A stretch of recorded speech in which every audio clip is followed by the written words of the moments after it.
Kita kan tinggalnya rumahnya kan di Sibuhuan. Mhm. Pesantren kita di Barumun itu kan Barumun. Nah, pesantren kita di Ulu Barumun. Oh beda ya, jauh ya. Jauh 7 kilo, kurang lebih 7 kilo lah. Jadi keluarga sekarang tinggal di mana aja? Di Sibuhuan, di pasar. Di Sibuan. Pasar Sibuhuan ya. Jadi Pesantren. Pojan itu kalau ngajar berarti berangkat dari Iya dari rumah jauh juga itu iya ya. dari pasar Sibuhuan lah 7 kiloan lah. Kurang lebih perjalanan kalau santai ya 30 20 sampai 10 sampai 20 menitan udah 10 sampai. sampai 20 menit. 7 kilometer dengan kendaraan santai ya. Santai. Macet nggak? Enggak, kalau apa enggak ada macet sih karena kadang kita berangkatnya pagi kan. Mhm. Kita jam jam 7 lah paling lama itu berangkat. Nah, apalagi kan masa ini kan masa corona juga, masih banyak yang libur juga beberapa sekolah di sana. Jadi tidak terlalu tidak terlalu Padat. padat. Memang kalau kalau hari-hari biasa, apalagi hari Senin kan di Pasar Sibun ini sudah Pasar Sibun itu pasar di situ hari Senin. Itu orang semua belanja di situ begitu. Itu khusus itu hari Senin itu. Itu istilahnya yang apa? Yang poken ya? Poken ya. Poken. Berarti di sana poken apa sih? Senin apa? Poket poken Senin gitu. Enggak juga, cuman bukan kayak di itu poken Selasa gitu kan. Karena kan di beberapa tempat ada poken Arba, berarti Rabu, poken Salasa, Kalau poken ini Selasa pokoknya gitu. hari Senin itu itu rame lah di Pasar Sibon itu. Iya. Jadi kalau sekolah semuanya sekolah seperti biasa, memang di Simpang 4 ini sedikit sedikit padat lah. Tapi masih bisa lah santai juga sih apanya. Bisa ditempuh juga. Gitu dia. Perjuangan Pojan untuk mendidik dan membentuk generasi yang lebih teredukasi sedikit lebih banyak lah ya daripada saya ini. Karena saya nggak ada juga kegiatannya ini gitu. juga termasuk edukasi juga, belajar juga sama generasi muda, apalagi kan gadget juga setiap anak-anak juga kan gadget juga sudah pernah sudah megang gadget lah. Apalagi ini nanti channel ini berkembang, mudah-mudahan jadi pembelajaran lah juga sama anak-anak generasi muda. Insya Allah. Karena juga tujuan kita ya buat podcast juga biar bisa ngundang orang-orang yang memberikan informasi, memotivasi, inspirasi. Biar jangan ya mentok pikiran anak-anak sekarang itu hanya dalam satu mindset, tidak terbuka. Karena kita pengen anak-anak muda sekarang itu open minded, yang terbuka, wawasannya luas dan bisa luwes, bijak dalam mengambil tindakan. Karena banyak anak-anak sekarang gimana ya? Anak-anak sekarang itu banyak yang mulai salah jalan kalau saya melihat ya. Sudah mulai banyak yang salah tingkah. Beberapa hari yang lalu juga banyak yang salah tingkah lah. Baru-baru saya tadi ada yang ngirim ke saya soal anak-anak tiktokan, ya ampun tingkahnya kenapa harus begini loh gitu ya kan. Miris sih sebenarnya, tapi karena kita nggak bisa ngedidik, nggak berikan edukasi lebih, akhirnya ya kita nangis di hati aja, nggak bisa berikan banyak kan ya. Ya memang seandainya ya didikan subuh ini memang diaktifkan di seluruh daerah lah, apalagi khususnya kita di Tapanuli di bagian selatan ini memang sangat banyak sekali manfaatnya untuk generasi muda yang saat ini yang umur SD ya, yang 6 tahun. Iya, yang SD lah gitu kan, sampai nanti dia dewasa. Ketika kita sudah tanamkan dia mulai dari sejak dini, nanti kan dewasanya juga sudah alhamdulillah sudah tahulah mana yang benar ya. Jadi sudah ada persiapan lah dia untuk menghadapi masa dewasa dia nanti. Jadi memang didikan subuh ini kita bukan hanya menanamkan tentang ibadah, tentang nilai-nilai kecintaan kepada Tuhan ataupun mengenai kecintaan kepada adat budaya. Memang kita juga bagaimana caranya agar narkoba, kemudian juga yang viral saat ini radikalisme itu memang jauh daripada generasi muda saat ini. Kan yang dikhawatirkan para pemerintahan kita kan mengenai hal ini. Dan memang apalagi narkoba sudah marak-maraknya ya kan. Narkoba sih udah dari dulu udah Iya. menjamur, susah ngilanginnya. Ya, jadi memang kita harus mulai dari sejak dini dong kita apa mereka ini kita didik kan. Didik ya. Ya, jadi kalau kalau kita buat pun seminar-seminar, ya kita buat seminar-seminar yang datang itu yang orang yang enggak Efektivitasnya iya. berapa persen gitu ya? Iya. Untuk melaksanakan seminar seberapa efektif sih gitu kan? Karena banyak orang juga yang datang seminar hanya untuk sertifikat nggak sih? Iya.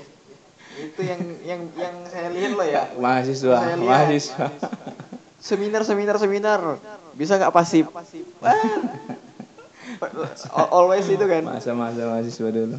Kalau bisa pasif, aku bayar nih, butuh sertifikat. Ya ampun, ya. But yang kita butuhin dari seminar kan ilmunya. Iya.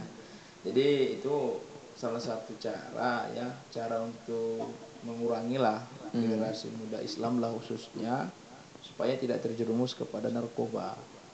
Gitu. Dari sejak dini ya harus ditanamkan mengenai hal-hal yang apa namanya yang positif dan supaya menjauhi hal-hal yang seperti itu. Asik. Semoga aja yang dilaksanain Pak Ujian berjalan dengan bagus. Tapi itu ada permasalahan nggak sih kalau itu kan tadi Pep Adiba itu di desa-desa ya? Ya. Apakah orang dari kecamatan lain boleh nimbrung ke pembelajaran yang dibuat Pak Ujian? Itu enggak ada ya? aturan atau gimana nggak sih? Enggak, kita belum membolehkan apa namanya yang desa-desa apa namanya tetangga lah ya. Kita enggak bolehkan. Kenapa? Karena di desa ini saja kita belum apa namanya kita khususkan dulu lah di desa ini dulu. Memang sudah banyak desa-desa yang meminta, tetapi apa namanya takut nggak fokus gitu. Iya, kita fokuskan dulu lah satu desa dulu. Memang kita sudah rencanakan ini kembali lagi kepada COVID ini kan. Jadi kita pun kalau kita kembangkan pun kalau COVID masih apa namanya terus merajalela takutnya kita ketakutan juga dong. Nanti anak-anak terpapar yang demikian kan. Karena banyak yang OTG sih Jan. Orang itu, tanpa gejala. Iya itu. Jadi kita khawatir apa namanya terkena anak-anak ini, apalagi mereka kan masih anak-anak begitu. Tapi kita usahakan sih ke depannya. Memang sudah banyak desa-desa yang meminta, bahkan ada juga kepala desa yang meminta. Ya ini sedang menjadi pembahasan kami khususnya di pengurus pusatnya ya, pengurus Adiba. Bagaimana agar secepatnya memang desa-desa itu kita buka lagi cabang-cabangnya begitu. Walaupun apa namanya mematuhi setidaknya kita mematuhi protokol kesehatan itu. Dan jangan sampai Pep Adiba yang menyebarkan. Iya itu. Jangan sampai. Gawat itu kalau terjadi. Tapi COVID sendiri di Padang Lawas Utara itu. Padang Lawas. Oh Padang Lawas itu gimana sih tingkatannya? Udah lebih normal atau gimana? Kalau data sih makin apa? Data ya. Enggak, makin meningkat data yang disebarkan oleh pemerintah ya. Nah, makin meningkat di sana. Untuk penanganannya sendiri? Untuk penanganan di Kabupaten Padang Lawas ya, kalau untuk di tempat-tempat apa namanya keramaian juga sudah dibuat sih protokol kesehatan cuci tangan lah khususnya. Yang pakai masker juga banyak lah begitu. Tapi masih ada juga sih beberapa orang yang tidak memakai masker. Standar untuk menangani COVID ini sudah mulai dilaksanakan lah ya? Iya, untuk pakai masker, cuci tangan, ya tempat cuci tangan itu sudah apa namanya sudah dibuat lah di sana. Memakai masker, cuci tangan pakai sabun, menghindari kerumunan sudah dilaksanakan. Lumayan lah begitu. Lumayan ya. Lumayan. Karena masih ada sih sebenarnya yang sulit itu pemerintahnya mengatur atau memang masyarakatnya yang sulit di sana? Gimana ya bilangnya?